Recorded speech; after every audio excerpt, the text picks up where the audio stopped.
Welcome back. Modi హయాంలోనే దేశం అద్భుత శక్తిగా ఎదిగింది అంటోంది బీజేపీ. మరోవైపు కిమ్ రాజ్యమే బీజేపీ లక్ష్యం అని అంటోంది కాంగ్రెస్. ఓవైపు మీనాక్షి నటరాజన్ నామినేషన్ తిరస్కరణకు సంబంధించి అటు బీజేపీ వర్సెస్ కాంగ్రెస్ అన్నట్టు వాడివేడి మాటల యుద్ధమే నడుస్తోంది. అంటే ఓట్లతో సంబంధం లేకుండా రాజ్యాన్ని ఏలాలన్నటువంటి లక్ష్యంతో బీజేపీ వెళ్తోంది అని చెప్పేసి నిన్న మీడియాతో ఇష్టాగోష్ఠిలో సీఎం మాట్లాడడం మనం చూసాము. మరోవైపు కాంగ్రెస్ పాలనపై అటు బీజేపీ పాలనపై బీఆర్ఎస్ నేతలు పలు విమర్శలు చేస్తున్న సందర్భంలో డిస్కస్ చేద్దాం. గెస్టులు సిద్ధంగా ఉన్నారు. బీజేపీ సీనియర్ నాయకులు వెంకటరెడ్డి గారు. నమస్తే అండి వెంకటరెడ్డి గారు, welcome to the debate. BRS senior నాయకురాలు సుమిత్రా ఆనంద్ గారు. నమస్తే అండి సుమిత్రా ఆనంద్ గారు, welcome to the debate. Congress senior నాయకులు గౌరీ సతీష్ గారు. నమస్తే అండి గౌరీ సతీష్ గారు, వెల్కమ్ టు ది డిబేట్. నమస్తే నమస్తే. వెంకటరెడ్డి సార్, మీరే స్పందించాలి. ముఖ్యంగా మీనాక్షి నటరాజన్ ఇష్యూకు సంబంధించి అఫ్ కోర్స్ అటు సుప్రీంలో కూడా చుక్కెదురైంది. ఇక్కడ ఇన్వాల్వ్ అవ్వలేమని మాత్రమే చెప్పారు. అది కరెక్టే లేదా కాదు అన్నటువంటిది ఎటువంటి తీర్పు అన్నది కాదు. కాబట్టి మీరు మళ్ళీ పిటిషన్ వేసుకోవచ్చు, లైక్ అటువంటి సలహా ఇచ్చినటువంటి సందర్భం ఉంది, కానీ తప్పని చెప్పలేదు. కానీ జోక్యం చేసుకోమని చెప్పారు. ఇక్కడ మీనాక్షి నటరాజన్ నామినేషన్ తిరస్కరణకు సంబంధించి మిగతా పార్టీల నుంచి ఈవెన్ బీఆర్ఎస్ కూడా ఈ నామినేషన్ తిరస్కరణ అయితే కరెక్ట్ కాదని చెప్పేసి చెప్పినట్టున్నారు. ఇప్పుడు లైవ్ లో ఉన్న మిత్రులందరికీ, హెచ్ఎంటీ ప్రేక్షకులందరికీ కూడా నమస్తే మేడం. నమస్తే. మీరు అన్నట్టుగా సుప్రీంకోర్టు జోక్యం చేసుకోలేము అని స్పష్టంగా చెప్పడం జరిగినటువంటిది.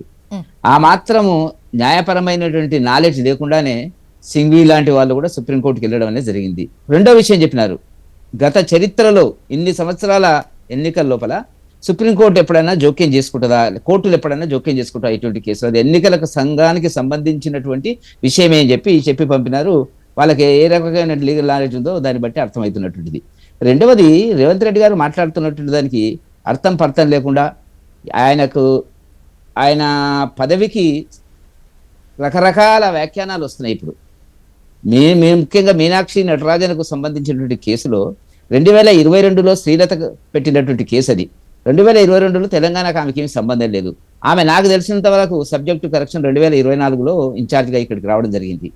అక్కడ మధ్యప్రదేశ్ నుంచి ఆ కేసుకు ఏం సంబంధము, ఏం జరిగింది, ఏంది అనేటువంటి దాని మీద ఆ కాంగ్రెస్ పార్టీకి సంబంధించినటువంటి వ్యక్తి కార్యకర్తనే శ్రీలత గారు కేసు వేయడం జరిగింది. వీళ్ళందరినీ కూడా దాంట్లో ఎవరెవరి జోక్యం ఏముంది అనేటువంటిది ఆమెకు ఒక ఐడియా ఉంటుంటుంది. అది ఒక లైంగిక పరమైనటువంటి కేసు, అదే పార్టీకి చెందిన కాంగ్రెస్ పార్టీకి చెందినటువంటి నాయకుడు చేసినటువంటి దానికి ఆమె వేసింది. అది ఒక కేసు, అది రికార్డ్ అయింది.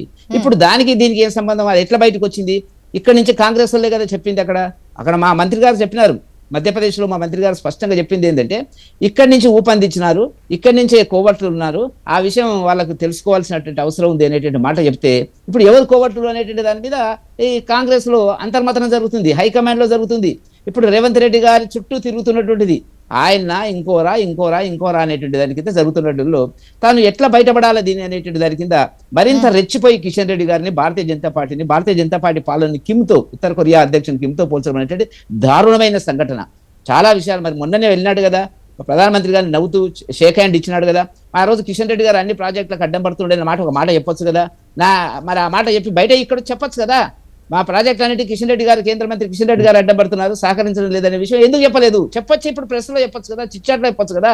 చిట్ చాట్ ఏంది, మామూలుగా ప్రెస్ మీట్ పెట్టి చెప్పొచ్చు కదా, ఎందుకు చెప్పలేదు? కాబట్టి ఇవాళ జరుగుతున్నది ఏంది మేడం అంటే, అన్ని దారులు. ఇప్పుడు ఎట్లా ఉందంటే ఆయన పరిస్థితి, అత్తను కొలుసుకోమంటాడు, కోడలు దోచుకోమనేటువంటి పద్ధతిలో కూడా మాట్లాడుతున్నాడు. ఈ మెట్రోకు సంబంధించి ఈటల రాజేందర్ క్రెడిట్ పోతుంది. ఈటల రాజేందర్ క్రెడిట్ కాదండి, అది అట్లా ఉంటుందా ఎక్కడైనా? సికింద్రాబాద్ కాన్స్టిట్యున్సీకి సంబంధం లేదా? ఇక్కడ వైపు శంషాబాద్ ఈ వైపు అనేటువంటిది మా చేవలకు సంబంధించినటువంటి డెవలప్మెంట్ అది రాదా? కాబట్టి ఏం కావాలనో ఏం చేయాలనో అర్థం కాక ఇవల్ల ఒక రకమైనటువంటి అసహనము, అంటే ఆయనకున్న సమాచారం ఏంటి, అసహనము, పార్టీలో ఆయనకు వ్యతిరేకంగా ఒక వర్గం తయారైంది. ఇక్కడి నుంచి తీసుకెళ్లి చెప్పేటువంటి వాళ్ళు ఎక్కువ మంది అయిపోయినారు.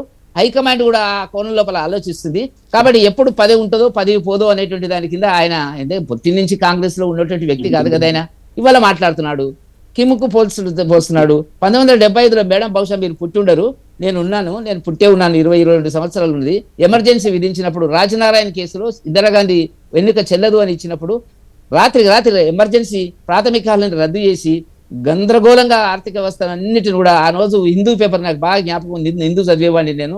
బ్లాంక్ వచ్చింది పేపర్, బ్లాంక్. ఇప్పుడు రామ్ గారు ఉన్నటువంటి పేపర్ ఏదైతే బ్లాంక్ అంటే ఏ వార్తలు మేము పబ్లిష్ చేయము అనేటువంటి నిరసనతో వచ్చినట్టు వీళ్ళు ప్రజాస్వామ్యం గురించి మాట్లాడతారు, వీళ్ళు మమ్మల్ని కిమ్తో పోల్స్తారు. రేవంత్ రెడ్డి గారు ఉండేటువంటి అర్హత లేదని అడుగుతున్నాం ఇవాళ. ఆయన ఏదో పుట్టి నుంచి కాంగ్రెస్ పార్టీలో ఉన్నట్టుగా ఆయన చెప్పేటువంటి పద్ధతి ఉంది కాబట్టి అది మంచిది కాదు. కిషన్ రెడ్డి గారు చాలా స్పష్టంగా చెప్పడం జరిగినటువంటిది, మొన్ననే ప్రెస్ మీట్ లో చెప్పడం జరిగింది ఏమిటి, ఆయన మీరు జర్నలిస్టులతో సీనియర్ జర్నలిస్ట్ తో కమిటీ చేద్దాం, వేసేసి వాళ్ళు ఏది చెప్తే నేను అడ్డుపడుతున్నట్టు చెప్తే నేను పదవి రాజీనామా చేయడానికి కూడా సిద్ధంగా ఉన్నాను. నికార్స్ అయినటువంటి విలువలు కలిగినటువంటి సంస్కారవంతమైనటువంటి అవినీతి ఆరోపణలు లేనటువంటి కిషన్ రెడ్డి గారి మీద అటాక్ చేస్తే ఆయనకి ఏదో వస్తుంది అనుకుంటున్నాడు. కాబట్టి ఇవాళ దీన్ని బట్టి అర్థమవుతుంది అంటే మధ్యప్రదేశ్ లో లేని కేసు ఒకటి అడ్డు పెట్టి నామినేషన్ తిరస్కరించారు. లేని కేసు ఏంది, లేని కేసు కాదు. ఇప్పుడు చర్చకు రావడానికి ముందు మా లీగల్ అడ్వకేట్, మా పార్టీ లీగల్ సెల్ అడ్వకేట్ ఉన్నటువంటి మన యాంటోనీ గారితో మాట్లాడాను. ఆమె ఫామ్ 26 గురించి మాట్లాడుతుంది. ఫామ్ 26లో 5వ కాలంలో ఏముంది, క్రిమినల్ కేసులు ఏమైనా ఉన్నాయా అని చెప్పాలి. ఆరో దాంట్లో ఏముంది, శిక్ష ఏమైనా విధించబడింది అని చెప్పాలి. ఇవన్నీ కాకుండా ఎనీ అదర్ ఇన్ఫర్మేషన్ అనే కాలం ఉంటుంది, దాంట్లోనే చెప్పాలి కదా. చెప్పకుండా ఎందుకు తప్పించుకునేది, ఎందుకు దాచింది ఆమె ఇన్ఫర్మేషన్? మేము అందుకే అడుగుతున్నాను, 2022లో జరిగిన కేసుకు ఆమెకి ఇక్కడికి తెలంగాణకి ఏం సంబంధం అని అడుగుతున్నాను. అంటే ఏదో గూటి పుట్టాన్ని నడుస్తుంది కదా, ఏదో దీంట్లో ఉండేటువంటి అవగాహన అనేటువంటిది ఉంది కదా. కాబట్టి ఆ కేసుకు సంబంధించినటువంటి విషయాలు సరే, కాంగ్రెస్ గవర్నమెంట్ వచ్చిన తర్వాత స్పీడప్ చేయకపోవచ్చు ఆ కేసును, అది వేరే విషయం. కాబట్టి వల్ల ఆ కేసుకు సంబంధించి సుప్రీంకోర్టు మాకు చెప్పలేదు. ఆయన గౌరవ ముఖ్యమంత్రి గారు సుప్రీంకోర్టు నో అనలేదు కదా, నో అంటారా? సుప్రీంకోర్టు చెప్పిన జవాబే అర్థమైతే లేదు ఆయనకు. జవాబు ఏం చెప్పినారు సుప్రీంకోర్టు, మేము జోక్యం చేసుకోమండి, చరిత్రలో ఎక్కడ లేవు, న్యాయ చరిత్రలో ఎక్కడ ఉందో ఉదాహరణ చెప్పండి అన్నారు. అది పట్టుకొని ఏమంటున్నాడు వల్ల బయటకు వచ్చి మాట్లాడుతున్నట్టు చిట్చాట్లో మాట్లాడింది, నో అని చెప్పలేదు కదా, అంటే ఎస్ అని చెప్పిందా? కాబట్టి ఇట్లాంటి అర్థం లేనటువంటి అవగాహన లేనటువంటి ఆరోపణలతో కాలం గడపాలి. ఎందుకంటే చేయవలసిన కార్యక్రమాలన్నీ ఇంకేం చేసే పరిస్థితులు లేడు ఆయన, హామీలు చేసే పరిస్థితి లేదు, పరిపాలన కుంటుబడింది. ఏం చేయాలని అర్థం కాక ఎదురు దాడి పెడితే ప్రజలు ఎంతకాలం చూస్తారండి? ఇంకో వారం రోజులు చూస్తారు, 10 రోజులు చూస్తారు. ఆ తర్వాత చేతగాని ముఖ్యమంత్రి నిర్ణయం చేస్తారు, ప్రజలు చెప్పవలసినటువంటి చెప్తారు. సుమిత్ర ఆనంద్ గారు, ఈవెన్ మీనాక్షి నటరాజన్ నామినేషన్ తిరస్కరణ సరికాదని బీఆర్ఎస్ కూడా అంటోంది. అంటే అక్కడ ముఖ్యంగా ఉన్నటువంటి కాలమ్స్ ఫిల్ చేయాలి, ఏమైనా కేసులకు సంబంధించి ఏవైనా ఉంటే ఖచ్చితంగా వాటిని సబ్మిట్ చేయాలి. చాలామంది రాజకీయ నేతల మీద కేసులు ఉన్నాయి, బట్ అటువంటిది ఏం లేదని చెప్పడం వల్లనే ఇప్పుడు ఇక్కడ దాకా వచ్చింది అనేది కూడా ఒకటి. సో నామినేషన్ తిరస్కరణకు సంబంధించి బీఆర్ఎస్కి ఎందుకు సరికాదనిపిస్తోంది? నమస్తే అండి జ్యోత్స్న గారు, మీకు ప్యానెల్లో ఉన్నటువంటి గౌరీ సతీష్ గారికి, వెంకటరెడ్డి గారికి, హెచ్ఎంటీవీ ప్రేక్షకులకు అందరికీ నమస్తే అండి. జై తెలంగాణ. బీఆర్ఎస్ గా మా అభిప్రాయం అయితే చెప్పినాము, నిజంగా సరికాదు. మీనాక్షి నటరాజన్ నామినేషన్ తిరస్కరణ అనేది సరికాదు. దానికి సంబంధించి కుట్ర జరిగింది రాష్ట్రం నుంచే, రాష్ట్ర కాంగ్రెస్ నుంచి. మరి ఉప్పందడం కాదు, ప్రత్యక్షంగానే విషయాలు వాళ్ళకు చేరవేసిండ్రు. మధ్యప్రదేశ్ బీజేపీ మంత్రి గారు స్పష్టంగా చెప్పడం జరిగింది, రాష్ట్ర కాంగ్రెస్ నుంచే అక్కడికి చేరింది వివరాలని. ఇక్కడ రాష్ట్ర కాంగ్రెస్ లో ఆమెను ఎవరు వ్యతిరేకిస్తున్నారో స్పష్టం అవుతా ఉన్నది. గాంధేయవాది, నిరాడంబరమైనటువంటి సాదాసీదా జీవితం గడుపుతున్నటువంటి మీనాక్షి నటరాజన్ గారి ఒక మహిళగా ప్రధానంగా ఆమె ఈ స్థాయిలో పనిచేస్తున్నటువంటి మహిళా తిరస్కరణ జరగడం, నామినేషన్ బీఆర్ఎస్ గా ఇది మేము తప్పకుండా ఖండిస్తా ఉన్నాము ఈ అంశాన్ని. ఎందుకు ఈ నామినేషన్ పత్రాల ఇది సరిగ్గా చేయలేరు, వీళ్ళు భర్తీ చేసినటువంటి ప్రక్రియను సమగ్రంగా చేయలేరు. దానికన్నా ముందు ఎందుకు ఈ కేసుకు సంబంధించి ఎవరైతే ఈ లైంగిక వేధింపులకు సంబంధించినటువంటి కేసును పెట్టిందో ముందుగా గాంధీ భవన్ కు ఫిర్యాదు చేసింది కాంగ్రెస్ నాయకురాలు. ఆ మహిళకు సంబంధించినటువంటి ఆ కేసు ఇక్కడే పరిష్కారం చేసి ఉంటే, గాంధీ భవన్ స్థాయిగా మరి పరిష్కారం చేసి ఉంటే ఈ వ్యవహారం ఇంత దాకా రాకుండానే. మహిళలకు సంబంధించి లైంగిక వేధింపులకు సంబంధించి పార్టీలో కూడా ఫిర్యాదు చేసినప్పటికీ పట్టించుకోనటువంటి స్థాయిలో కాంగ్రెస్ పార్టీ ఉండడం మరి ఇది విచారకరం. పరిణామాలు ఇట్లా జరుగుతా ఉన్నాయి కదా. నాడు ద్రౌపదికి జరిగిన అవమానం కురుక్షేత్ర యుద్ధానికి దారి తీసినట్టు, మరి కౌరవ వంశమే పతనమైనట్టు ఇవాళ లైంగిక వేధింపులను ఎదుర్కొన్నటువంటి పేరు ప్రస్తావించకూడదు, కానీ శ్రీలత గారు ఇందాక వెంకటరెడ్డి గారు చెప్పిండ్రు, శ్రీలత గారికి జరిగినటువంటి అవమానం ఏదైతే ఉన్నదో అది మరి కాంగ్రెస్ పార్టీని, రాష్ట్ర కాంగ్రెస్ పార్టీని ఏ స్థాయికి, ఇది రాష్ట్రానికి ముడిపడలేదు, దేశ రాజకీయాలకు సంబంధించి మీనాక్షి నటరాజన్ గారు రాజ్యసభకు వెళ్ళబోతున్నారు, దేశ రాజకీయాలకు సంబంధించి కూడా ప్రభావం చూపేటువంటి అంశము. ఈ స్థాయికి రాష్ట్రంలో ఎట్లాగో వీళ్ళ పాలనలో మహిళలకు రక్షణ లేదు, చిన్నారులకు రక్షణ లేదు, పోక్సో కేసులు రోజొకటి చూస్తూనే ఉన్నాం, ఇటువంటి పరిస్థితులు ఉన్నాయి. 22 నుంచి ఈ కేసు కొనసాగుతూ ఉండడం, మరి 24లో వచ్చినటువంటి మీనాక్షి నటరాజన్ గారి మీద ఇప్పుడు 26లో ఆ ప్రభావం పడడం కాంగ్రెస్ వైఫల్యమే. అప్పుడు దీన్ని పరిష్కరించకుండా, చర్చించకుండా ఎవరైతే సుమిత్ర గారు అంటే ఇక్కడ నుండే ఉప్పందించారు, లేదంటే వీళ్ళే వెనక ఉన్నారు, ఒకవేళ కాంగ్రెస్నే గనక అనుకున్నట్టయితే ఇప్పుడు ఎవరైతే నామినేషన్ వేస్తారో వాళ్ళకు సంబంధించిన పత్రాలు వాళ్ళు అంటే కంప్లీట్గా ఫిల్ చేయడం కానివ్వండి, అది 1-2 సార్లు సెట్స్ చూసుకోవడము ఇదంతా ఉంటుంది కదా. అంటే కావాలని ఒకవేళ దాచారే అనుకోండి, ఒకవేళ ఉప్పు అందించినా నీరు అందించినా ఏమైనా కూడా ఒకవేళ అటువంటి అటెంప్టే జరిగితే కనుక దాన్ని యాక్సెప్ట్ చేద్దామా? చేయకూడదండి, చేయకూడదు. ఇది ఎన్నికల సరికాదు అనేది ఇక్కడ ఇప్పుడు అంత సింపుల్ ఏం కాదండి. ఆ రోజు సమాధానం చెప్పుకోవాల్సి ఉంటుంది. ఒకరి నామినేషన్ తిరస్కరిస్తున్నారు అంటే అంత సింపుల్గా ఉంటుందా? ఎంత ఇన్వాల్వ్ కాకపోయినా కూడా కేసు మళ్ళీ విధంగా వెళ్తే సుప్రీంకోర్టు వేరే దారిలో వెళ్తే డెఫినెట్గా మళ్ళీ చేస్తుంది, దీనికి ఎందుకు సమాధానం చెప్పాలి అంటది. చాలా సందర్భాల్లో ఎన్నికల కమిషన్ కూడా సమాధానం చెప్పుకోవాల్సిన పరిస్థితి వచ్చింది, దీనికి వివరణ ఇవ్వండి. ఈవెన్ ఎస్ఐఆర్కు సంబంధించి చాలా సందర్భాల్లో పదే సుప్రీంకు సంబంధించి పలు వ్యాఖ్యలు చేసినటువంటి సిచ్యువేషన్ చూసాం కదా. సుప్రీం ఎన్నికల అధికారి అంటే ఈసీకి సంబంధించి చాలా వ్యాఖ్యలు చేశారు. అండ్ డెఫినెట్గా వాళ్ళ క్లారిటీ ఇమ్మన్నారు, కాంగ్రెస్కు సంబంధించి క్లారిటీ ఇచ్చి తీరాలని చెప్పింది, ఆదేశించింది సుప్రీం. అవునండి, ఒకవేళ వెళ్ళకపోతే ఇంకోవేళ ఖచ్చితంగా సూచన కానీ ఆదేశాలు కానీ తీర్పు కానీ డెఫినెట్గా ఉంటుంది. ఈ వేలో ఇక్కడ ఇన్వాల్వ్ అవ్వము అని చెప్పారు 362 కింద. అవునండి, మీనాక్షి గారే స్పష్టంగా చెప్పిండ్రు, కోర్టు తీర్పు పట్ల నేనేం వ్యాఖ్యానించను కానీ బీజేపీ తీరు ఏంటనేది ఆమె మాట్లాడిండ్రు ఇక్కడ. ఇదైతే భవిష్యత్తులో ఈ బీజేపీ పాలనలో గతం నుంచి ఇప్పటి వరకు కూడా ఈ రాజ్యాంగబద్ధ సంస్థలు అన్ని కూడా జేబు సంస్థలుగా మారిపోయినాయి అని చెప్పి దేశవ్యాప్తంగా చర్చ జరుగుతుంది. రాహుల్ గాంధీ గారు ఒక్కరే చెప్పడం కాదు, దేశవ్యాప్తంగా ఈ చర్చ జరుగుతుంది. ఈసీ ఎలా పనిచేస్తా ఉన్నది, ఈసీ నియామక ప్రక్రియను ఎట్లా మార్చేసిండ్రు, ఎందుకు ఈ స్థాయి ఇట్లా బీజేపీ వ్యవహరిస్తా ఉన్నది, ఎట్లా అధికారాన్ని కైవసం చేసుకుంటా ఉన్నది చూస్తూనే ఉన్నారు. దేశ ప్రజలు, మేధావులు, బుద్ధిజీవులు దీని మీద చర్చ జరుగుతూనే ఉన్నది. ప్రజల్లో వ్యతిరేకత వస్తూనే ఉన్నది. యువత, జంజీ లాంటి యువత మరి ముందుకొస్తుంది. కాక్రోచ్ జనతా పార్టీ లాంటి పార్టీలు పుట్టుకొస్తున్నాయి. ఈ కారణంగానే దేశంలో తీవ్ర వ్యతిరేకత బీజేపీ విధానాల మీద, రాజ్యాంగబద్ధ సంస్థల్ని జేబు సంస్థలుగా వాడుకుంటున్న తీరు పట్ల వ్యతిరేకత స్పష్టంగా కనిపిస్తా ఉన్నదండి. ఒకసారి గౌరీ సతీష్ గారు ప్లీజ్ సార్, నామినేషన్ వేయాల్సిన తీరుగా వేసి అంత క్లారిటీ ఉంటే కనుక తిరస్కరణే అయ్యేది కాదు అనేది బీజేపీ వర్షన్. ఇక్కడ ఈవెన్ కాంగ్రెస్కు సంబంధించి కొంతమంది కూడా ఉప్పందించారు, దీస్ కైండ్ ఆఫ్ వర్డ్స్ కూడా మీరు చూసినట్లు విన్నారు. సో ఇక్కడ బీజేపీని కార్నర్ చేయడానికి ఏముంటుంది?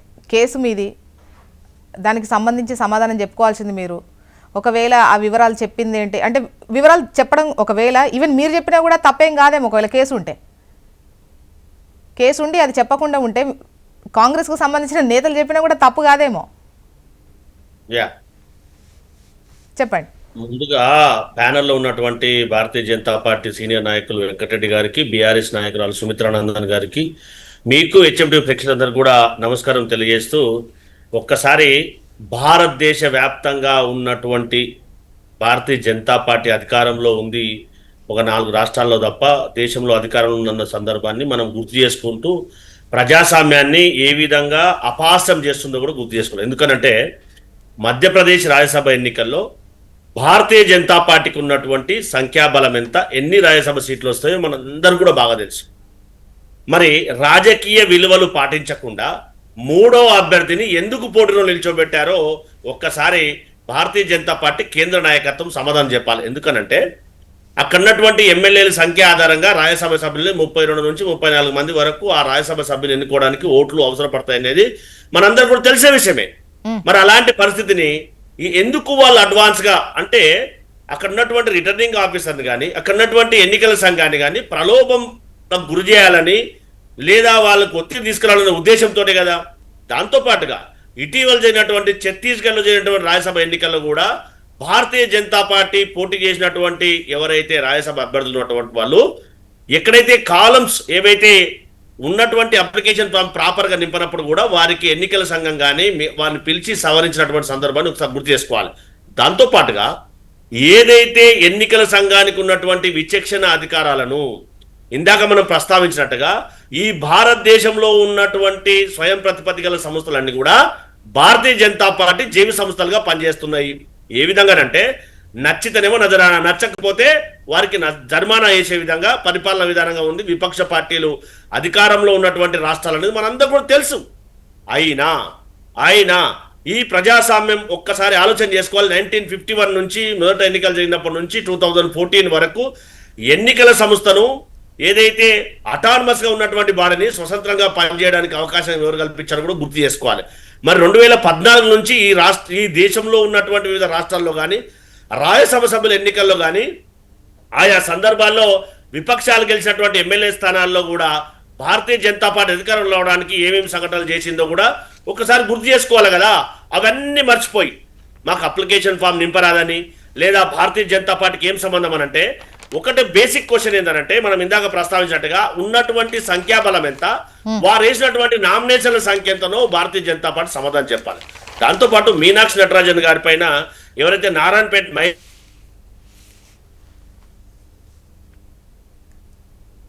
మేబీ లైవ్ డ్రాప్ అయింది అనుకుంటాను. గౌరీ సతీష్ గారి వాయిస్ మళ్ళీ తీసుకుంటాను. పవర్ పోయినట్టుంది.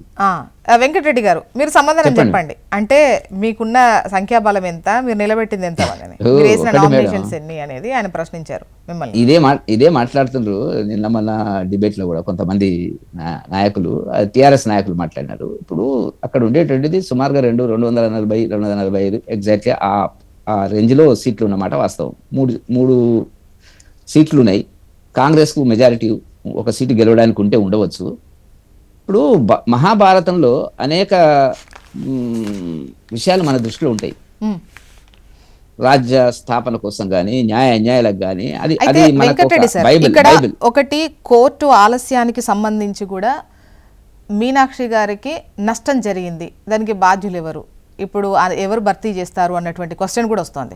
ముఖ్యంగా ఈ పిటిషన్ కు సంబంధించి శ్రీలత పిటిషన్ ను నిరాకరించిన నాంపల్లి కోర్టు నిందితుల్లో ప్రస్తుత మాజీ ప్రజాప్రతినిధులు 22 నెలల జాప్యం తర్వాత కోర్టు నిర్ణయం. అప్పటికే జరగాల్సిన నష్టం జరిగిపోయింది. మీనాక్షికి జరిగిన నష్టంపై పిటిషనర్ సానుభూతి ఉండొచ్చు. ఆ చర్చ వేరు. ఇప్పుడు అక్కడ ఏం జరిగింది, అది ఎప్పుడే ఎందుకు వచ్చింది, ఏంది అనేటువంటిది వీళ్ళు వేసేటువంటి నాటక ప్రక్రియలో ఒక భాగము. అది దాని గురించి చర్చ కాదు కదా. ఇప్పుడు ఒక్కటి మేడం, మీరు ఎందుకు వేసినారు? మీకు మూడవ వ్యక్తి గెలిచే పరిస్థితి లేనప్పుడు మధ్యప్రదేశ్లో రాజ్యసభకు మీరు మూడవ అప్లికేషన్ ఎందుకు వేసినారు, దరఖాస్తు ఎందుకు చేసినారు, అభ్యర్థి ఎందుకు పెట్టారని అడుగుతున్నారు. మాకు అప్పటికే ఉంటుందండి ఇన్ఫర్మేషన్. ఏమని ఇక్కడి నుంచి కాంగ్రెస్ వాళ్ళు ఎవరైతే ఇవ్వాల్సిన వాళ్ళు ఇచ్చేసినారు, ఈమె కేసు ఇదని. ఓహో ఇట్లుందా కేసు అనేటువంటి దాని కింద మా లీగల్ ఎక్స్పర్ట్స్ చెప్తారు కదా, ఇది కేసు నిలవదు సార్, ఆమె అభ్యర్థిగా నిలబడడానికి వీల్లేదు అనేటువంటిది చేశారు. మూడవ అభ్యర్థి కింద వేసినాము. ఇప్పుడు జరిగిన సంఘటన, ఇప్పుడు దేశంలో కాంగ్రెస్ అన్ని రకాలుగా మాట్లాడుతుంది కదా, అన్ని రాజ్యాంగబద్ధమైన వ్యవస్థలు అనేటివి ధ్వంసం చేసినారని మాటికి రోజు పొద్దున్న నుంచి సాయంత్రం దాకా మాట్లాడుతున్నారు కదా. ఒక జిల్లా కలెక్టర్ ఉండి ఉంటాడు, ఆర్ఓ అక్కడ రిటర్నింగ్ ఆఫీసర్, లేకపోతే జాయింట్ కలెక్టర్ ఉంటాడు, ఎవరు ఉంటారు. ఆ స్థాయి వరకు తీసుకొచ్చినారు. ఇప్పుడు వీళ్ళు ఏది మాట్లాడు పొద్దున్నే సూర్యుడు కనబడకపోతే మోదీ కారకుడు అనే పద్ధతిలో రాహుల్ గాంధీ మాట్లాడే స్థాయికి దిగజారడం జరిగినట్టుంది. కనపడతాడు ఎందుకు 2 నిమిషాలు లేట్ ఎట్లా వచ్చిండు, మోదీ ఆపినాడేమో. ఇదానండి చర్చ. దేశంలో ప్రజల మద్దతు మేమెందుకు గెలవలేదు, ఇక్కడ కర్ణాటకలో మేము ఎందుకు గెలవలేదు, కేరళ మేము ఎందుకు గెలవలేదు, తమిళనాడులో మాకు ఎందుకు సీట్లు రాలేదు, ఇదా చెప్పాల్సింది. మీరు గెలిస్తేనేమో ప్రజాస్వామ్యం వర్ధిల్లుతుంది. భారతీయ జనతా పార్టీ ప్రజల మద్దతుతోని ప్రజల ఆకాంక్షల మేరకు మోదీ గారి నాయకత్వాన్ని సమర్థిస్తేనేమో కాదు. ఎంతకాలం మాట్లాడతారు ఇట్లా? ఏవిఎంలు అంటారు, సర్ అంటారు, ఏందో చెప్పలేదు ఎందుకో. 92 లక్షల ఓట్లు కలకత్తా మన వెస్ట్ బెంగాల్లో డిలీట్ అయినాయి అన్నారు కదా. 5 లక్షల మంది వచ్చి ఓట్లు మా ఓటు లేదని ఎందుకు చెప్పలేదండి? బీహార్లో ఎందుకు చెప్పలేదండి? ఇప్పుడు కూడా ఇక్కడ చెప్పాలా? ఇప్పుడు తెలంగాణలో జరుగుతుంది కదా సరుకు సంబంధించినటువంటిది, చెప్పమనండి. మేము అన్ని దొంగ ఓట్లు ఎక్కడెక్కడ ఉన్నాయో మా మహేశ్వరం కాన్స్టిట్యున్సీలో మా శ్రీరాములు గారు చేస్తున్నటువంటి కృషి, ఆయన మీద అటాక్ పెట్టేటువంటి పరిస్థితి అన్ని తీసుకున్నాం. మేము కలెక్టర్ గారికి ఇచ్చినాం మొన్ననే. కాబట్టి ఇది కాదు ప్రజాస్వామ్యంలో ప్రజల మద్దతును అవహేళనడము, ప్రజలు ఇచ్చిన తీర్పును అవహేళన చేస్తూ రాజ్యాంగబద్ధమైనటువంటి వస్తుంది. ఎంతకాలం ఎట్లా మాట్లాడతారు? మీరు గెలిచే పరిస్థితి లేదు. ఒక్కటే నిర్ణయించుకుంది. ఇప్పుడు రేవంత్ రెడ్డి గారు నిన్న మాట్లాడిన దాంట్లో మనకు స్పష్టంగా కనపడుతున్నది ఏంటి మేడం అంటే, భవిష్యత్తులో ఇక్కడ తెలంగాణలో కాంగ్రెస్ పార్టీ గెలిచే పరిస్థితి లేదు అనేటువంటిది స్పష్టంగా కనపడ్డది. కాబట్టి ఎదురుదాడి, అర్థం లేనటువంటి ఆరోపణలు, ఎక్కడెక్కడో లింకులు తీసుకుపోతాడు. ఈటల రాజేందర్ కిషన్ రెడ్డి గారికి ఏదో అభిప్రాయ భేదాలు ఉన్నట్టుగా. మీ పార్టీలో ఏమున్నాయో చూసుకోండి మొదలు. మీరు మీ పార్టీలో మొదలు ఎంక్వైరీ చేయండి. మీరు ఇంత పెద్ద ఇంటెలిజెన్స్ వ్యవస్థ కదా, ఎవరు వాళ్ళకి ఐడియా ఉంది. కాంగ్రెస్ పార్టీకి ఆ విషయాన్ని, మీనాక్షి నటరాజన్ మీద ఉన్న కేసుకు సంబంధించినటువంటి విషయాలను ఎవరు చెప్పినారు అనేటువంటి ఉంది. కాబట్టి అక్కడ హైకమాండ్ నుంచి ఒత్తిడి వస్తుంది. కాబట్టి రాహుల్ గాంధీ గారు, మరి నేను అదే అంటున్నా కదా, ఇప్పుడు గతంలో ఏం జరిగింది? ఇప్పుడు ఈ 3 రకాల సమస్యలు ఉన్నాయి మేడం ఆయనకు. ఒకటి, గతంలో బడేబాయి చోటాబాయి అన్నాడు అనేదాన్ని రకరకాల వ్యాఖ్యానాలు వచ్చినాయి. మరి మొన్న హైదరాబాద్కు మోదీ గారు వచ్చినప్పుడు ఆజావ్ హమారా సాత్ ఆజావ్ అనేదానికి 2వ అనుమానం వచ్చింది ఆయన మీద. ఇప్పుడు దీన్ని 3వ అనుమానం. ఆయనకున్న అంతర్గత సమస్యలను కిషన్ రెడ్డి గారి మీద, భారతీయ జనతా పార్టీ మీద ఇష్టం వచ్చినట్టు మాట్లాడితే భరించడానికి ఇక్కడ ఎవరు లేరు కదా. ప్రజలు చర్చ చేసుకోవడం లేదా?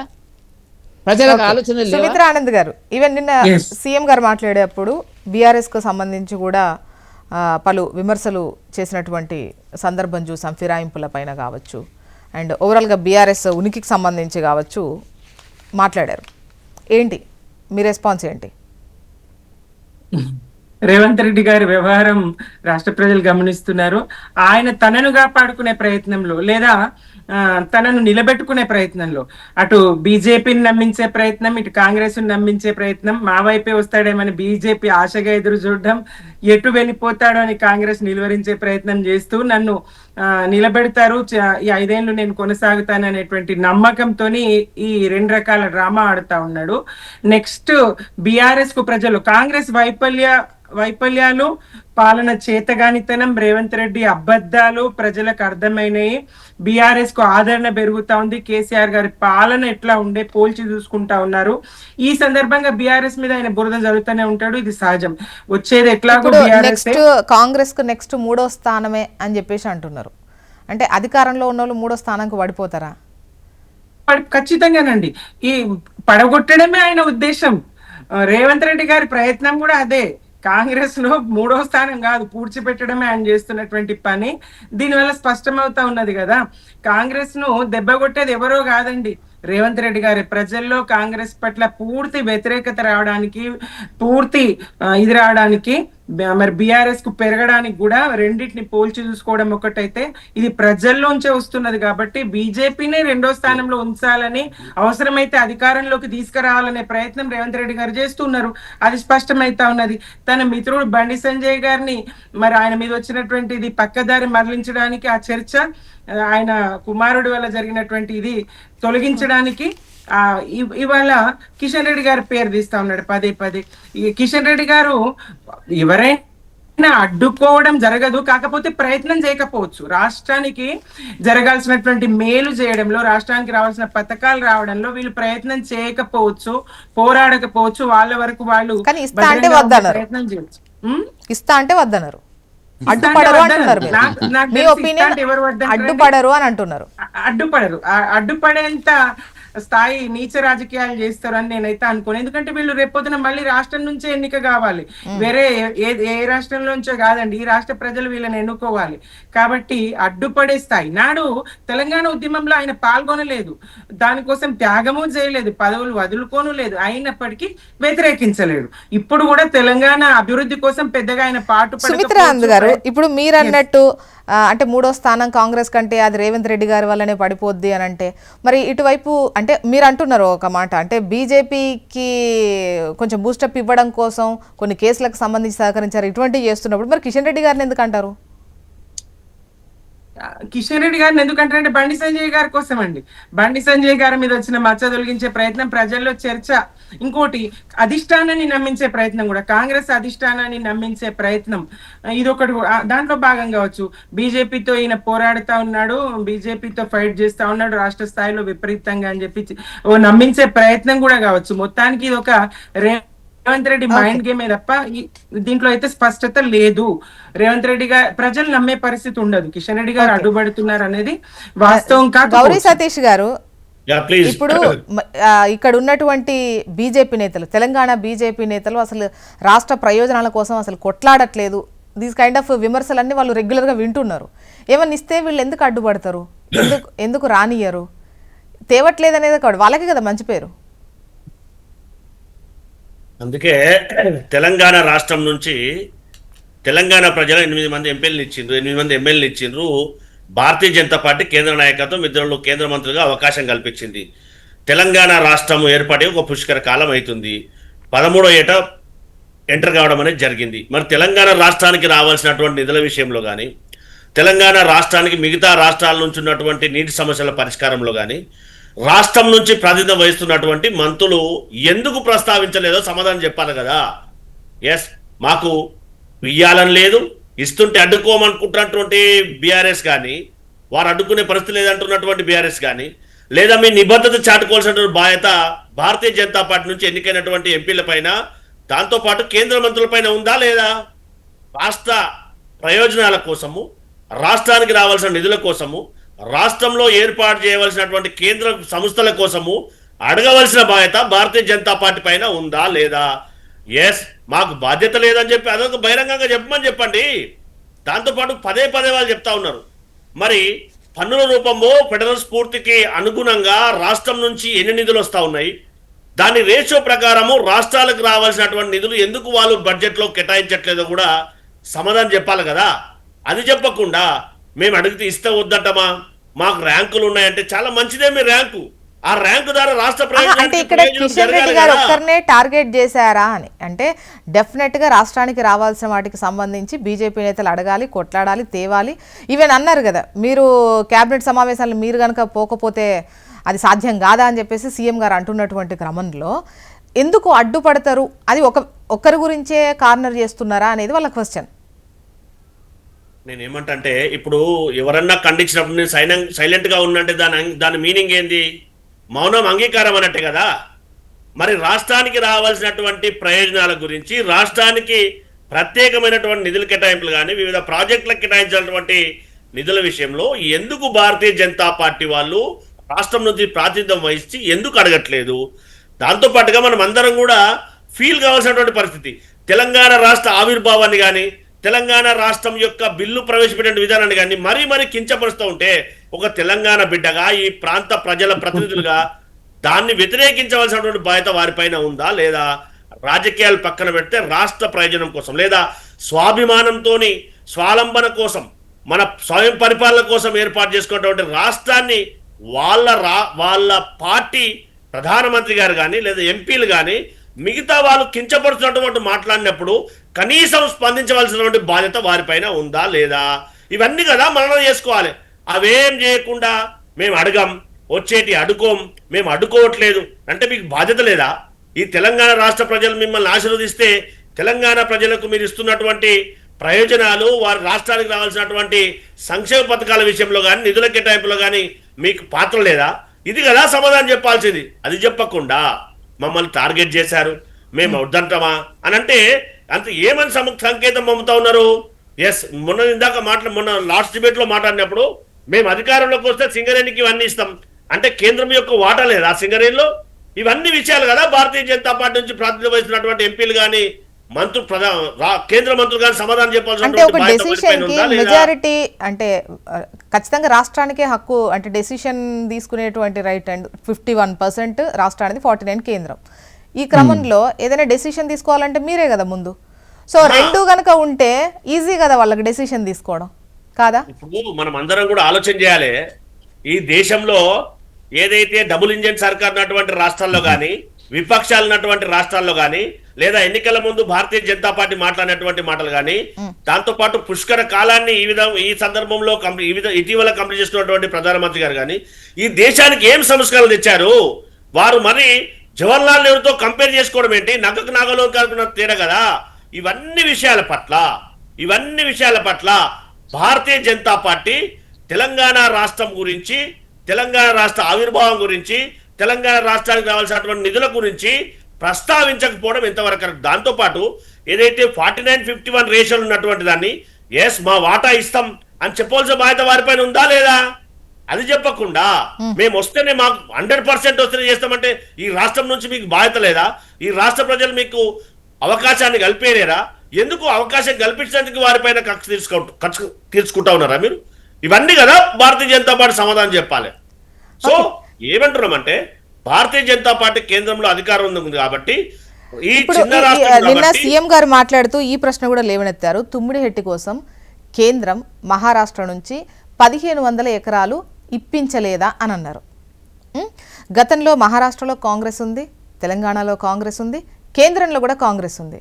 ఇది ఎందుకు అప్పుడు సాల్వ్ అవ్వనటువంటి విషయము ఇప్పుడు బీజేపీకి తెలంగాణ ఏ విధంగా ఉంటుందో అక్కడ మహారాష్ట్రకు సంబంధించి కూడా, ఈవెన్ మహారాష్ట్రకు సంబంధించి ఇప్పుడు ఉన్నటువంటి ఫడ్నవీస్ గారు ఈ అంశానికి సంబంధించి జైలుకు కూడా పోయి వచ్చారు. అంటే ఇవి ఇవ్వకూడదు, ముంపుకు అవుతున్నాయి అన్నటువంటి దానిపైన ఉద్యమం చేశారు, జైలుకి. ఆయన ఎట్లా ఒప్పుకుంటారు? ఫస్ట్ ఆఫ్ ఆల్ అందుకే వాళ్ళు ఎత్తు తగ్గించుకున్నామని వీళ్ళు చెప్తారు. అంటే మీరు 3 చోట్ల మీరున్నప్పుడు సాధ్యం కాదు, ఇప్పుడు వీళ్ళకి ఎట్లా సాధ్యం అవుద్ది? అక్కడ వాళ్ళకి నెగిటివ్ కాదా మహారాష్ట్రలో ఆ 1500 ఎకరాలు మనకి ఇప్పిస్తే? ఒక్కసారి మనం ఆలోచన చేయాలి. తెలంగాణ రాష్ట్రం ఏర్పడిన తర్వాత కాంగ్రెస్ పార్టీ ఇప్పుడు అధికారంలో లేదు, దాంతో పాటు కేంద్రంలో కూడా లేదు. దాంతో పాటుగా ఇక్కడ ఉన్నటువంటి సీమాంధ్ర పాలకులు తెలంగాణ పట్ల వివక్ష చూపుతున్నారని కదా తెలంగాణ కోసం పోరాడి తెలంగాణ సాధించుకుని తెలుసు కదా. మీరు ఇందాక ప్రస్తావించినట్టుగా కాంగ్రెస్ పార్టీ అధికారంలో ఉన్నప్పుడు ఎందుకు అడగలేదు? మరి తెలంగాణ ప్రాంతానికి ప్రయోజనమా లేకపోతే మిగతా ప్రాంతానికి ప్రయోజనం కూడా మనం ఆలోచన చేయాలి కదా.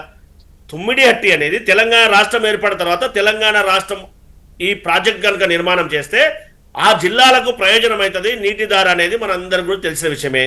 మరి గతంలో అధికారం ఉన్నప్పుడు సీమాంధ్రులు మనల్ని తెలంగాణ ప్రాంతం వారు చిన్నచూపు చూస్తూనే కదా మన తెలంగాణ రాష్ట్రం కోసం పోరాటం చేసి తెలంగాణ రాష్ట్రాన్ని ఏర్పాటు చేసుకున్నది. So Bharatiya Janata party Bharatiya Janata party ఏదైతే మహారాష్ట్ర రాష్ట్రంలో భారతీయ జనతా పార్టీ అధికారంలో ఉందో మరి కేంద్ర మంత్రిగా ఉన్నటువంటి వాళ్ళు కనీసం రాష్ట్ర ప్రయోజనాల కోసం ప్రస్తావించవలసినటువంటి అవసరం ఉందా లేదా? మీరే సమాధానం చెప్పాలి. ఇప్పుడు రాష్ట్ర ప్రయోజనాలు ఇవి ముఖ్యంగా కేంద్రం నుంచి ఉంటుంది కావచ్చు. ఇప్పుడు కేంద్రం నుండి ఒక డెసిషన్ రావాలంటే డెఫినెట్గా మహారాష్ట్రకు సంబంధించి మనకు సంబంధించి ఒకే విధంగా చూడొచ్చు. ఇక్కడ ఇబ్బంది కలగద్దు, అక్కడ ఇబ్బంది కలగద్దు, బట్ రాష్ట్ర నేతలు కొట్లాడాలి కదా. ఇప్పుడు ఒకటి మేడం, రేవంత్ రెడ్డి గారు మాట్లాడుతుంది, కాంగ్రెస్ నాయకులు మాట్లాడితే నవ్వొస్తుంది. చిన్నపిల్లల కంటే అధ్వానంగా, జిల్లా పరిషత్తులు చదువుకునేటువంటి 5వ తరగతి చదువుకునే పిల్లల కంటే అధ్వానంగా మాట్లాడుతున్నారు. ఒక ప్రశ్న ఏంటంటే కిషన్ రెడ్డి గారు అడ్డుపడుతున్నారు. మొన్న ప్రధానమంత్రి గారిని కలిసినాడు కదా, సార్ మరి ఇది ఉంది ఫడ్నవీస్ గారికి చెప్పండి, మీ ముఖ్యమంత్రి కదా అనే మాట నేను చెప్పినా బయటకు వచ్చి ఎందుకు చెప్పలేదు? అడగొచ్చు కదా. కిషన్ రెడ్డిని పక్కకు పెట్టండి. కేంద్ర ప్రభుత్వంలో కిషన్ రెడ్డి గారు ఒక చిన్న పాత్ర. ఎందుకు విమర్శిస్తున్నాడు? బయటకు వచ్చి ఎందుకు మాట్లాడుతున్నాడు?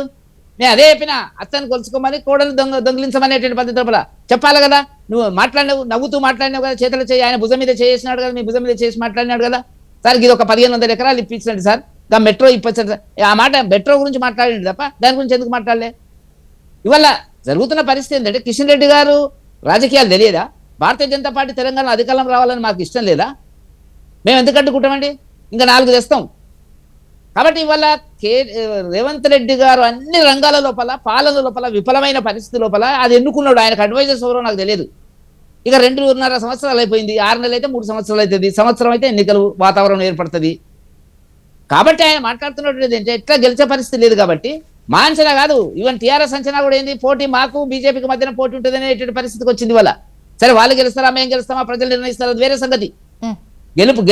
గెలుపు దారిలో కాంగ్రెస్ లేదనేటువంటిది మా ఆలోచన. ఇతర ప్రధాన ఇంకో ప్రతిపక్షమైన వాళ్ళు చెప్తున్నది అదే కదా. ఇవన్నీ కూడా ఆయనకు వేడి పుట్టిస్తున్నాయి. దాంట్లో ఈ నటరాజన్ కేసు వచ్చింది.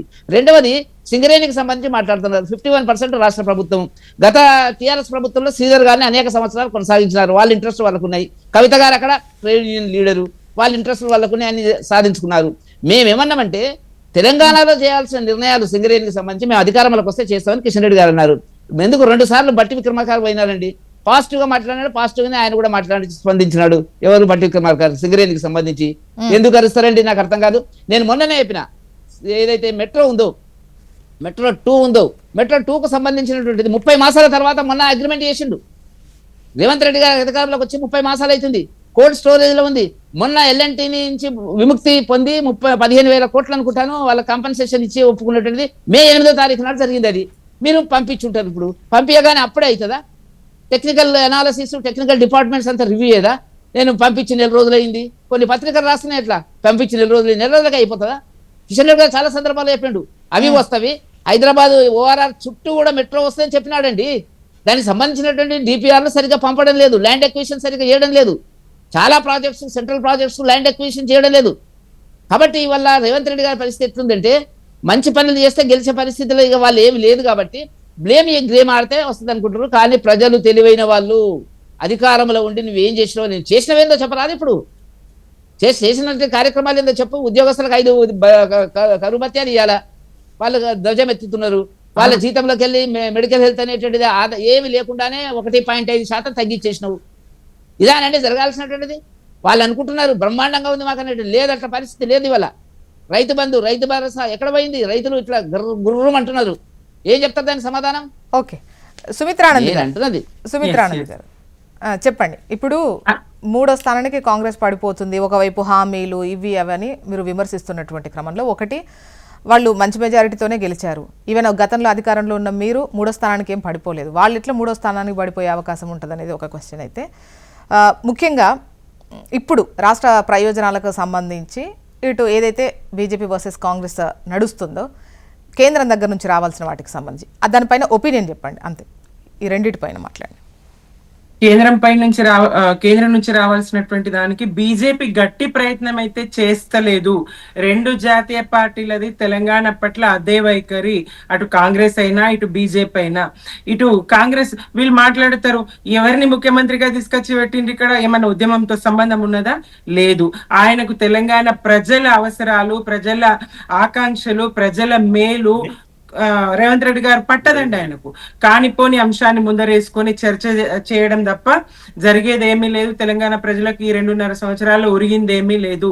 బీజేపీ కూడా రాష్ట్ర ప్రయోజనాలు దృష్టిలో పెట్టుకొని తుమ్మిడిహట్టి విషయం సాధ్యం కాదు, అది కానిపోని దాన్ని కళ్ళ ముందు తీసుకురావడం. ఇది ఎవరైతే ఫడ్నవీస్ గారు తను పోరాడినరో ఏది అడ్డుకోవాలని, తుమ్మిడిహట్టిని 11500 ఎకరాల ముంపును అడ్డుకోవాలని ఆయన పోరాడినరు, జైలుకు పోయినరు. అట్లాంటి ఆయన ఎట్లా అంగీకరిస్తారు? ఇది తెలియని విషయం కాదు. అంగీకరించారని తెలిసి కూడా కావాలని దీన్ని ఒక డ్రామా ఆడే ప్రయత్నమే తప్ప ఏం లేదు ఇందులో. బీజేపీ కూడా ఏ రకంగా చూసినా ప్రత్యేకంగా ఒక పసికూన తెలంగాణ రాష్ట్రానికి విభజన హామీలన్నీ కూడా, విభజన చట్టంలో ఉన్నటువంటి హామీలను అమలు చేసే విషయంలో కానీ ఇతరత్ర పక్క రాష్ట్రాలకు ఇస్తున్నటువంటి నిధుల వల్ల ఇక్కడికి ఇచ్చే ప్రయత్నం కానీ చేస్తలేదు. తెలంగాణ ప్రయోజనాల పట్ల బీజేపీది అదే వైఖరి. తెలంగాణకు 2 జాతీయ పార్టీలతో నష్టమే తప్ప తెలంగాణ కోసం పోరాడేది, తెలంగాణ హక్కుల కోసం పోరాడేది, తెలంగాణను సస్యశ్యామలం చేసింది బీఆర్ఎస్ మాత్రమే. బీఆర్ఎస్ కు మాత్రమే. ఇప్పుడు 3వ స్థానానికంటే ఇక్కడ సెకండ్ పొజిషన్, అఫ్ కోర్స్ మిమ్మల్ని మీరు డెఫినెట్ గా ఫస్ట్ పొజిషన్ కే అనుకుంటారు, దాంట్లో డౌట్ లేదు. అంటే బీజేపీ మీద సెకండ్ పొజిషన్ కి వస్తుందన్న నమ్మకంతో కాంగ్రెస్ థర్డ్ పొజిషన్ అంటున్నారా? బీజేపీ మీద నమ్మకం పెరిగిందా?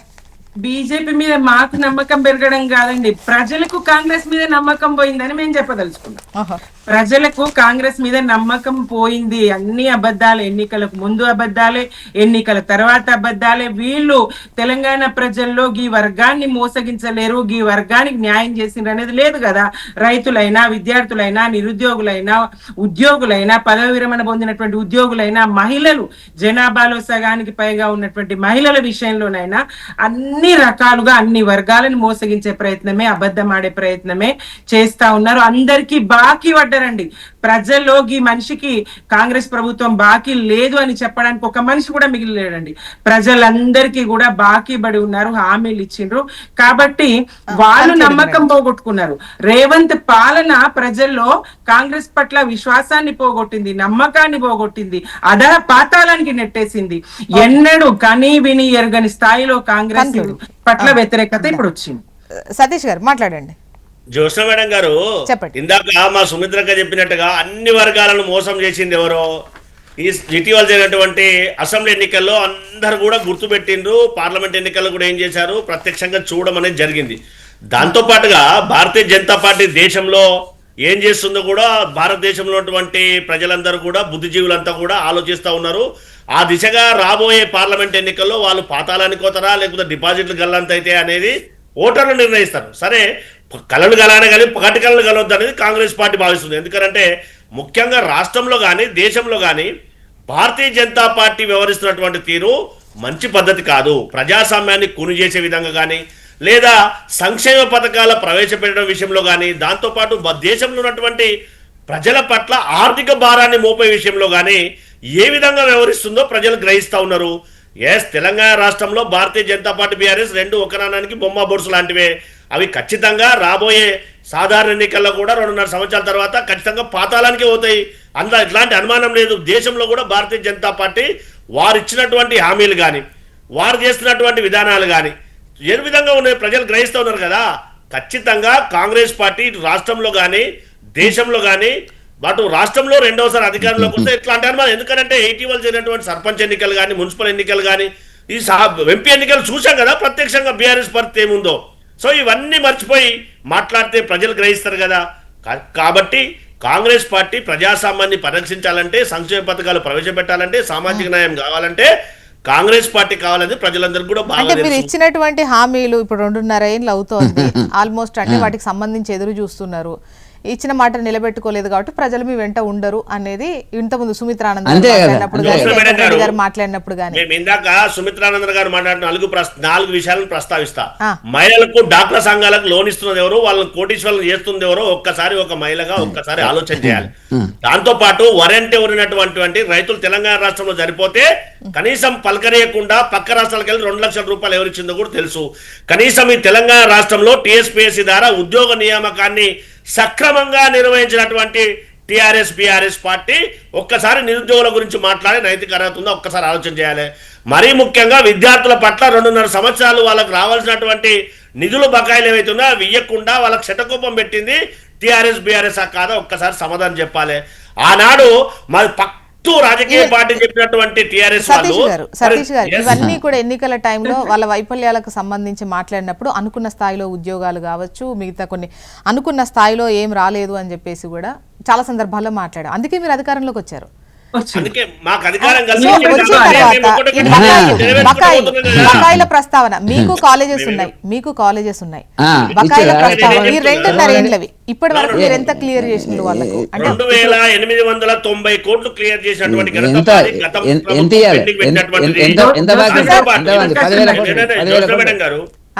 దాంతో పాటుగా మహిళలకు డాక్రా సంఘాలకు లోన్లు ఇస్తుంది ఎవరో, వాళ్ళకి ఆర్టీసీ బస్సులు ఇస్తుంది ఎవరో, పెట్రోల్ పంపులు ఇస్తుంది ఎవరో, 500 మందికి ఫ్రీ బస్ ఇస్తుంది తెలుసు కదా.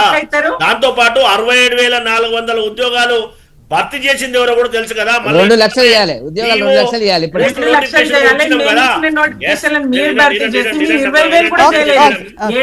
వాళ్ళు ఏం చేయలేరు కదా. అందుకే కదా ప్రజలు మమ్మల్ని ఆదరిస్తా ఉన్నారు. అందుకే కదా ఎన్నికలు జరిగినటువంటి ఎన్నికల్లో కూడా మా కాంగ్రెస్ పార్టీని ఆదరించారు. అందులో ఇలాంటి అనుమానం లేదు. వాళ్ళు నెరవేర్చలేదు కాబట్టి మేము నెరవేరుస్తా ఉన్నాం కదా. మహిళల పట్ల గాని, విద్యార్థుల పట్ల గాని, నిరుద్యోగుల పట్ల గాని, రైతుల పట్ల గాని, ఈ ఉద్యోగస్తుల పట్ల గాని, ఉద్యోగులకు ఉన్నటువంటి 317 శాపంగా ఉన్నటువంటి దాన్ని ఒక్క 10 సెకండ్స్ చెప్పండి సుమిత్రానంద్ గారు, ఏంటి మీ క్వశ్చన్? ఉదాహరణ వీళ్ళు ఎట్లా బాకీ పడ్డారంటే ఎన్నికలు 2 ఎన్నికలు జరిగినాయి, మున్సిపల్ ఎన్నికలు గాని ఇటు గ్రామ సర్పంచ్ ఎన్నికలు గాని జరిగినాయి. ఈ ఎన్నికల విధుల్లో పాల్గొన్నటువంటి ఏవైతే ప్రైవేట్ బస్సులు, స్కూళ్ళ బస్సులు ఇవి వాడుకున్నారో వాటికి సంబంధించి ఇంతవరకే లేదండి. 2 ఎన్నికల్లో వాడుకున్నటువంటి సతీష్ గారు ఫైనల్ గా కన్క్లూడింగ్ రండి. టైం అయిపోయింది. సతీష్ గారు మాట్లాడారు. సరే, ఎన్నికల ఎక్స్పెండిచర్ వివరిస్తారు అనేది ఎన్నికల కమిషన్ అడిగి తెలుస్తుంది, లేకపోతే అక్కడ ఉన్నటువంటి రిటర్నింగ్ ఆఫీసర్ అడిగి తెలుస్తుంది. ఒక్కసారి ఆలోచన చేయాలి. ఖచ్చితంగా తెలంగాణ రాష్ట్రంలో సంక్షేమ పథకాలు మేము ఇచ్చినటువంటి హామీలను 90% పూర్తి చేశాం. మిగతా కూడా డబుల్ బెడ్రూమ్. ఒకటే సూటి ప్రశ్న, బీఆర్ఎస్ గానీ బీజేపీ గానీ ఈ రాష్ట్రంలో తెలంగాణ రాష్ట్రంలో ఒక ఊరికి ఒక్క డబుల్ బెడ్రూమ్ ఇచ్చిన బీఆర్ఎస్ పార్టీ ఓటు అడగాలని చెప్పినాం. మేము ఇచ్చినాం, అడుగుతాం. ఎందుకంటే సంక్షేమ పథకాలు ఇచ్చింది హామీలు వాళ్ళే మరి అస్సలు కట్టలేదని చెప్పడానికి లేదు. ఒక ఊరికి ఒక ఇల్లు ఇచ్చారంటే ఇచ్చే ఎందుకు ఇవ్వలేదండి? అర్బనైజ్డ్ ప్రాంతంలో మేము ప్రతి గ్రామంలో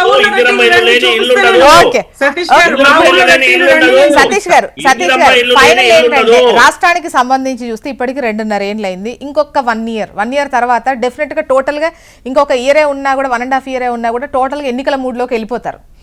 ముఖ్యంగా చేసేటి వచ్చేటి ఇవన్నీ లెక్కల కన్నా కూడా ఇక పొలిటికల్ ఈక్వేషన్స్ తోనే ఏ పనులన్నా జరుగుతాయి. అటు కేంద్రానికి సంబంధించి కూడా అదే సిచ్యువేషన్ నడుస్తూ ఉంటుంది. సో చూద్దాం, ఇంకా 1 year ఉంది మీకు, కానీ వాళ్ళకి ఇంకా 2 ఏళ్ళు ఉన్నది, మీకు 1 year ఉన్నది. చూద్దాం కేంద్రానికి రాష్ట్రానికి సంబంధించి ఏ పనులు, ముఖ్యంగా రాష్ట్ర ప్రయోజనాలకు సంబంధించి ఏమేమి జరుగుతాయి ఏంటి అనేది. ఆ తర్వాత తెలుస్తుంది ఎవరు ఫస్ట్, ఎవరు సెకండ్, ఎవరు థర్డ్ పొజిషన్ అనేది ప్రజలు అప్పుడు మాట్లాడుకుంటూ ఉంటారు. ఇప్పుడే అది మరీ టూ ఎర్లీ ఏమో. థ్యాంక్ యూ సో మచ్ అండి డిస్కషన్లో పాల్గొన్నందుకు. సుమిత్ర ఆనంద్ గారు, గౌరీ సతీష్ గారు, వెంకట్ రెడ్డి గారు, థ్యాంక్ యూ అండి. ఇది వాళ్ళ న్యూస్ అనాలిసిస్. చూస్తూనే ఉండండి హెచ్ఎం టీవీ. వార్త ఆగదు, నిజం తాగదు.